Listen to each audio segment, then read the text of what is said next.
if you're starting a business today, you gotta be humbled.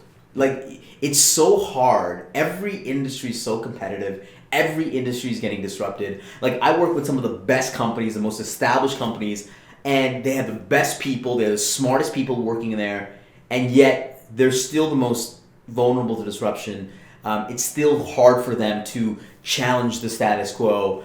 There's young companies coming up that are hungry. It's hard for them too. They're competing with others. They're competing on a global market. Everything, like, it is very difficult to start a business today without having a little bit of like, holy shit, like, why am I starting this? Yeah. That's not a reason to start. I actually think it's the greatest time to start something today. It's just that you just have to have a little bit of, I think confidence is important, but I think, you know, what I learned, and maybe that's not a good thing, maybe that's one of the things that I have to unlearn, is that, it's very hard to start a business. It's very hard to sustain a business. I saw so many companies, we help them with strategies and they just fall off. Wow. Right? And it has nothing to do with your talent.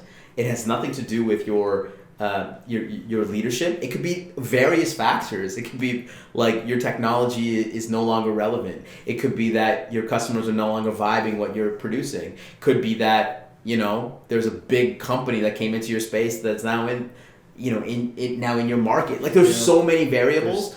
There's tons of variables, but I think the exciting thing about starting something today, and the reason why I did, is finding. I'm a true believer in not doing something that's disruptive.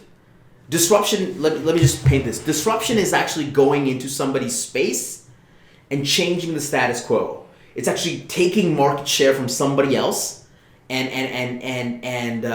changing the game. Yeah. There's another way of looking at business around creating your own market, creating your own niche that nobody else owns. Your podcast, you guys are doing 99.999% of the people that are doing podcasts.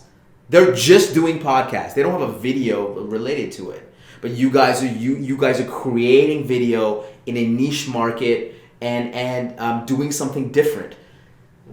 So I would say that you're creating something new and a new form of content, as opposed to doing something that everybody else is doing. Similar to what we were doing at Silver, we're creating a new market using artificial intelligence around language evaluation. This is a problem that no one has ever solved before. People have dabbled in it, but nobody has really solved before.